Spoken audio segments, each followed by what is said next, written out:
Artinya ngeten. Ketika Kang Ponsen tangi turu salat, anggap wae bukan gak sadar tapi memang sadar. Sadar dhek salat krana napa kesadarane iki anggapane wis masuk manjing wektu asar. Utawa gampange ngene lah misale tangi jam 3, lah kok wis ana andan. Kohmul kan pernah kowe. Pas turu nang Tuban, ae lho. Jam 3 tangi ora ndelok jam, kowe ana adzan, akhire salat subuh. Salat subuh. Padahal niku adzan fajar kadhib. Ya. Nah, aja adzan sing durung subuh. Lah terus ketika kemudian tahu bahwa loh kok ana adzan neh, oh iki masuk waktu subuh. Lah aku mau wis subuhan kok. Kayak Kang Ponsen kan ngono. Aku wis asaran, ternyata masih belum waktu asar. Maka yang yakin ke artinya ya sing dirungokke terakhir kuwi. Oh, gek mlebu waktu asar loh ternyata. Oh, gek mlebu waktu subuh loh ternyata. Berarti salat sing awal mboten sah. Mboten sah. Maka wajib apa? Wajib iadah. Bahkan iku ndereke mboten iadah sih. Ya wajib salat. Wong salat sing awal mboten sah. Karena belum masuk waktu. Mula lho sing dikake Kyai Alim mau. Apa syarat sae salat salah sijine kudu ngerti manjinge waktu. Kudu ngerti manjinge waktu. Apa meneh jaman saiki wis penak, ana jam dan lain sebagainya. Jaman riyen sing durung ana jam, ngira-ngira mawon ketika yakine yang akhiran mesti yang paling yakin nggih. Oh, jebule gek manjing wektu. Langite gek warnane misalnya padang, oh iki fajar sodik ternyata. Berarti aku mau subuhe durung masuk waktu. Lho itu lho wajib salat subuh. Padahal mau wis salat, soalnya salate mau dianggap mboten sah. Dianggap mboten sah. Apa malih kok salate ora sadar. Apa malih salate mboten sadar. Ruku meneh kapan sujude. Makane kudu wajib ngerti masuke manjinge wektu. Niku Kang Ponsen. Nah, nggone kohmul. Kok. Gurune bojo iki gurune dhewe apa mboten? Jelas gurune dhewe. Kenapa? Anake dhewe iso saleh salehah itu krana bojo. Nggih donga sing paling manjur kan ngene tirakate bojo. Bojo iso tirakat krana guru. Krana guru. Lah pertanyaane apa kudu di Fatihah? Ya Fatihah ono. Fatihah ono. Masuk ke masayikhina enggak? Masuk. Apalagi kalau kita enggak tahu asmone misalnya. Tapi ya usahake tanya biar tahu. Dimasuk jenengan sebut ora sebut monggo, masayikhina iki masuk kabeh. Wis masuk kabeh. Tapi nek ana wektu luang ya disebut gurune. Terus yang perlu ya nek ana wektu luang disowani. Sehingga apa iso nyambung. Cuma ketika jenengan pertanyaane sing paling didahulukan tuh gurunya siapa? Gurumu dhewe. Artinya ngeten. Misal garwane jenengan kan duwe guru. Garwane jenengan duwe guru. Dilalah ana pengumuman acara haflah akhir sanah. Alumni wajib hadir. Kuwi garwane jenengan. Bareng gurune anak. Anak ki yo dilalah ana akhirus sana. Dan orang tua wajib hadir. Dilalah jenengan yo ditimbali gurune jenengan. Yo ana acara. Bareng kabeh. Mana yang harus didahulukan? Gurumu. Tetap gurumu. Lho lah gurune anak pripun? Gurune anak teko jenengan matur, tapi tetap wajib izin. Matur. Mbah Yai di ngapunten kula kok dereng saged napa sowan. Kranten dilalai simbah kiai ne kula ndhawuhi kula digengken sowan. Gurune jenengan sing paling utama. Jebul gurune jenengan, misalnya jenengan wis aman, enggak ono kegiatan. Gurune bojo, gurune anak, yang didahulukan yang mana? Gurune anak. Ya. Loh kenapa gurune anak yang didahulukan? Karena anak sedang berproses kuwi mau. Sedang berproses, tapi tetap matur. Syukur-syukur orang mau matur, sowan tapi sowane mungkin setelahnya. Kalau nyuwun ngapura.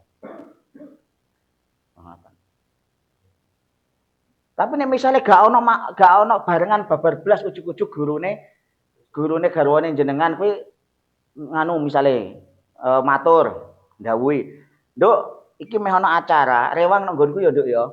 Jenengan gak ono acara, anake jenengan gurune ora ono acara, maka jenengan wajib merelakan. Merelakan ke artine, "Oh iya tak ijini kono rewango." Contoh, salah sijine gurune bojone kula kan ya pakdene kula, Wonorejo. Salah sijine. Soalnya sak bare koploso, sak bare konggone Tegal, terakhir kan ya diramut plus ngaji karo Pakde, Mbah Wahid. Mula nek Wonorejo kok ndhawuhi, "Nduk, rewang ya." Pirang-pirang dina lah, monggo aku. Kene nang omah senajan nyuwun sewu ora ana sing masake, ora ana sing apa, masak dhewe. Lho kenapa? Krana pakdene tak wis dadi gurune bojoku. Berarti ya guruku. Wong aku ya ora ana acara. Maksudnya kan enggak berbarengan karo dawuh guru-guru liya. Padahal pakde. Ibaratnya kan apa? Jadi ketika gurune garwa kok menghendaki waktu istrimu, kamu harus ikhlas. Harus ikhlas. Senajan awakmu butuh. Soalnya nek jenengan gak ikhlas, jenengan kok mbok ojo, bojo malah bingung. Kenapa? Karena istri wajib taat ke suami. Bahkan taat ke suami melebihi taat ke orang tua. Gitu. Melebihi taat ke orang tua dan melebihi taat ke gurunya istri. Wong suami ki luweh wajib dihormati daripada yang lain. Cuma persoalan yang kau sampean garai dosa bojomu. Lah kok iso garai dosa? Bojomu akhirnya terpaksa mengikutimu, patuh nggonmu, tapi kecewa karena enggak bisa patuh ke gurune duka. Sing nanggung dosa sapa? Bojo lanang, nggih ta? Makanya dadi wong lanang ki abot. Ketika gurunya istri kok menghendaki waktu, dhewe kudu ngalah senajan dhewe butuh. Kecuali memang butuhnya mendesak. Soalnya istri wajib taat suami. Nek suami wis mengikhlaskan meridhoi, aman. Mulai dadi wong lanang ki aja angel. Nek wis meridhoi ya wis. Sing penting apa guru? Sing penting wong tua. Selain itu, jenengan meh ketat ora apa-apa. Kok mau diceluk tanggane kon rewang ngono tok misale jenengan gek butuh tenanan, ya mbok tahan ora apa-apa. Ojo Dik iki gek butuh soalé nang omah anake ya butuh diulang ngaji, aku gak iso ngaji. Nek rewang ya rewang tapi nek pas wayahe ngaji bali ngono kudune teges. Nek kaitane kali niku, tapi nek kaitane karo Fatihah ndonga ya dongake kabeh. Ojo ngono, ojo duwe bayangan Fatihah kuntek engko nek tak gawe Fatihah no wong akeh.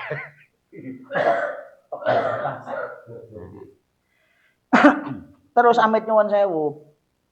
Ketika guru ndhawuhke amalan ke istrimu, gurune istri yang ndhawuhke amalan, sing wajib nglaksanake istrimu itu pun wajib izin ke suami. Lah suami kalau mau mengizini kudune ngeten, amalan iki sifate iki nyuwun apa mung diparingi. Nek mau diparingi jenengan nahan bisa. Diparingi amalan ben urip penak poso Senin Kemis. Lah kok dilalan jenengan Senin ngersake garwa. Ngersake upluk-upluk misale. Nah, kuwi monggo jenengan ngarang gak apa-apa. Tapi nek misale garwane jenengan kok sing sowan dan nyuwun amalan, maka ketika didhawuhke gurune, ya jenengan gak oleh batalke. Karena kuwi ya tuntutan istri. Karena istri minta ijazah, berarti kan wajib. Nek jenengan kok melarang melakukan, bingung kok. Mana yang harus didahulukan? Suami sebenarnya. Tapi dosane istri dipek suami karena menghalangi melakukan kewajiban. Mahfum nggih? Sing dikendaki niku napa pripun? Nek sampama niku umpama gurune dawuh ngewangi mulang ngaos ngoten sampai tak iki ngoten to wong kekurangan ngajar ngoten.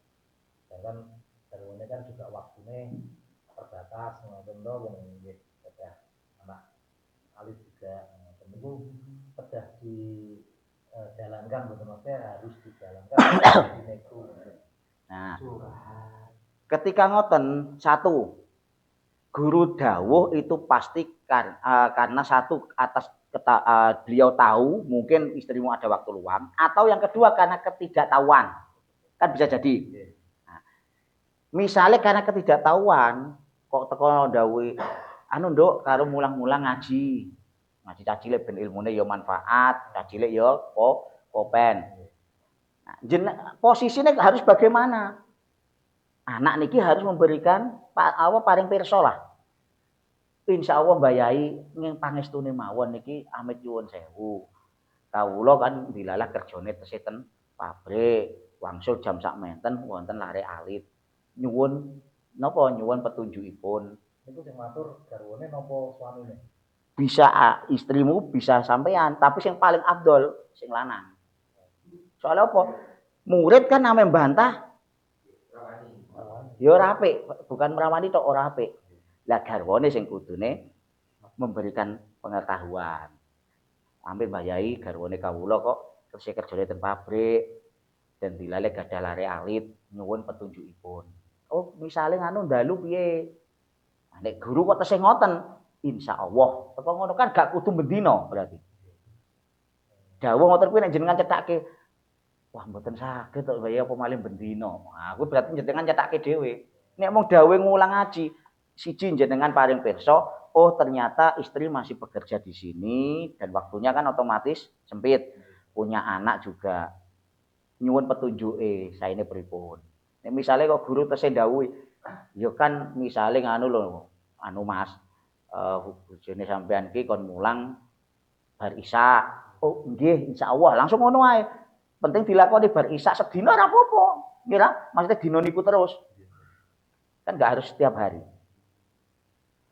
Dan tak kira guru ki paham iki nek diparingi pirsa. Mesti. Itu malah justru jenengan kudu bangga ketika guru masih ada yang ndhawuhke ngoten. Iku tandane siji guru kelingan murid. Guru pengen muridé kuwi duweni ilmu sing manfaat ora mung kerja tok. Wah malah bangga kudune jenengan. Malah bangga, aja malah gelo. Ya Allah bojoku isih dieling-eling karo gurune. Bojoku isih dibimbing karo kiyaine. Aja malah gelo. Wah, iki piye iki? Tapi nek paring pirsa ora apa-apa, sekedar memberikan iki lho pengen menunjukkan sebenarnya koyo ngene. Situasi kondisinya. Tapi jenengan ya kudu taslim menawi didhawuhi untuk yang kedua kalinya. Taslim iki wis derek dawuh. Derek dawuh.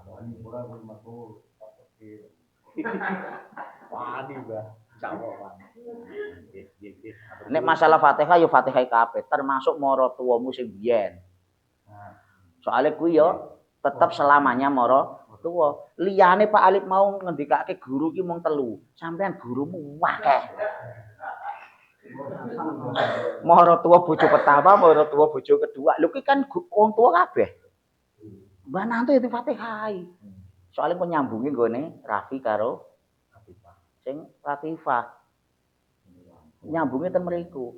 Senajan ibuke ora ono tapi wong tuwa kan tetep mulane gak ada mantan mara tuwa. Senajan pisahe cerai lah lho. Kadang nek cerai kan yo sengit-sengitan. Sengit karo bojomu tapi kan mara tuwa tetep dan mantan bojomu ki ibuke anak-anak. Jadi gak iso sengitan. Mulane dawuh ten fikih niku kan cerai itu tidak boleh kemudian menghasilkan saling benci. Makanya selama masa iddahe istri ketika dicerai wajib kita memberikan nafkah. Wis dipegat isih wajib ngekeki nafkah. Sampai salah satu kuru 3 kali masa suci iddahe. Lha sakniki kan boten kadang cerai wis kaya musuh, ora nafkahi ra apa. Malah sing lanang njuk rabi meneh padahal wedoke isih iddah. Jane ya ora apa-apa lanang rabine, tapi kan ngetok-ngetokke banget ya.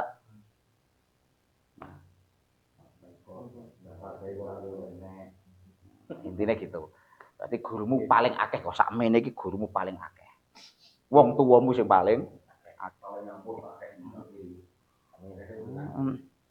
akeh sing ndongake. Engko nek barang diseneni ya akeh sing nyeneni. Ndongake elek kabeh. Ngono kok. Nggih. Wis mahum ya. Nggih. Ngene lek raji.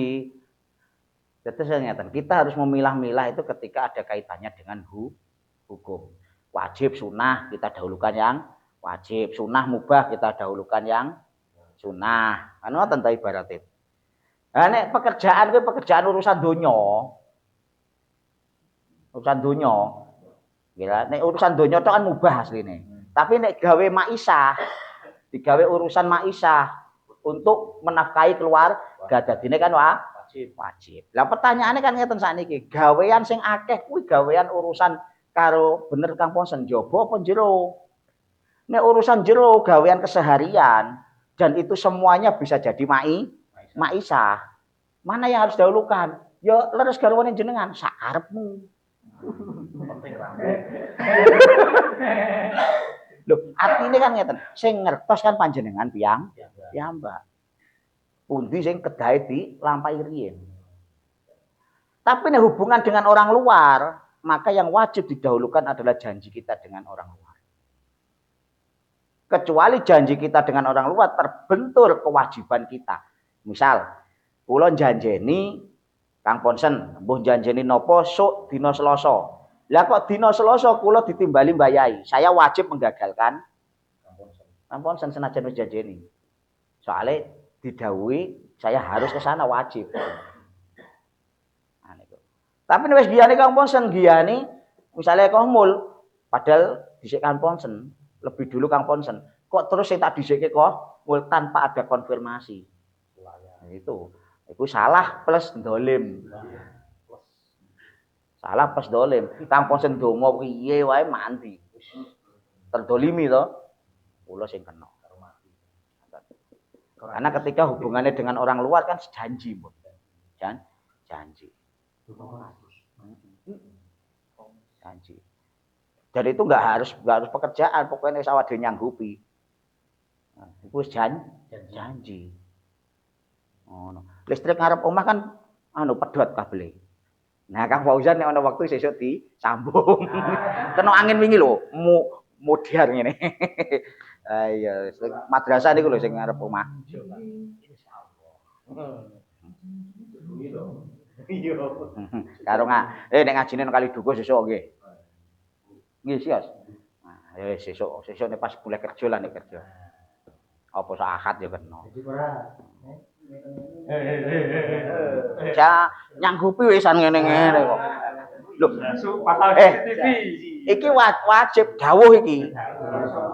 Dawuh. Sesuk pasang CCTV teko ora. Lho, makane mau kula sampeke barang pas tengene ndi wis Rafiq mawon ngene Mas Rafiq. Sampeyan kabeh iki sampeke ngene kanca-kanca sing ngaji. Jenengan sedaya niki napa? Rugi nek jenengan mung ngaji senajan sregepe kaya apa. Rugine kenging napa mung oleh ngelmu ndohir tok. Mulane jenengan kudu napa sowan ngekrorke nek jenengan kuwi pengen nderek ngaji ben ngopo ora mung ilmu ndohir tok tapi yo ilmu ruhaniyah. Nek wis ilmu ruhaniyah insyaallah ora mung donya tok donya akhir. Nging yo kuwi mau tanggung jawabe. Kok misale Mas Rafiq ngendikan apa santri-santrine kudu nderek dawuh wong wis ngekrorke. Wis ngekrorke. Mula nek ana sing ngekror apa nek ngaji kudu ngekrorke. Lho Kang Fauzan kan wis ngekrorke. Lah tak kok dandane listrik yo kudu.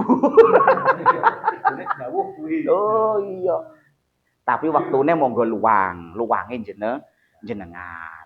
Ngono. Sakarep monggo luange, sing penting luang. Lho iya. Wah mul yo kudune ngono. Dawuh aja alasan. Kek ora.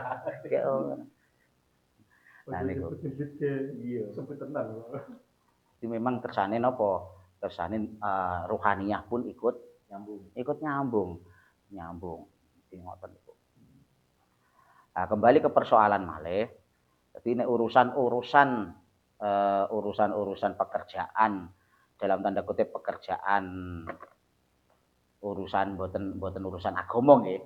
Nah niku monggo jenengan sing penting pun nyanggupi pundi sing paling riyen. Misal urusan rumah jenengan nyanggupi disuwuni tulung garwa dandani napa jenengan nyanggupi ingkang pundi riyin. Maka itu yang harus diselesaikan. Selesaikan ini artinya mboten njuk jenengan sing tandeng piyambak. Jenengan nyuwun tulung nggih saged. Sing penting kan terselesaikan. Rampung. Yang penting rampung jenengan nyuwun tulung sinten sing saged. Mula leres lan Fauzan wau. Lah nek ora iso terus digarap dhewe lak ya repot malah. Mboten selesai tapi malah rampung sekabehane. Lah ora iso menek genteng. Teko dipaksa menek dilalah awake lemu kaya aku. Ya ngrusak genteng, ngrusak awak. Ya wis gentenge rusak, ambrol tiba mlebu apa rumah sakit pijet sembarang-barang lho malah entek akeh. Mending njaluk tulung sing iso. Lah ya ngoten nah. Ahlinya serahkan pada ahlinya.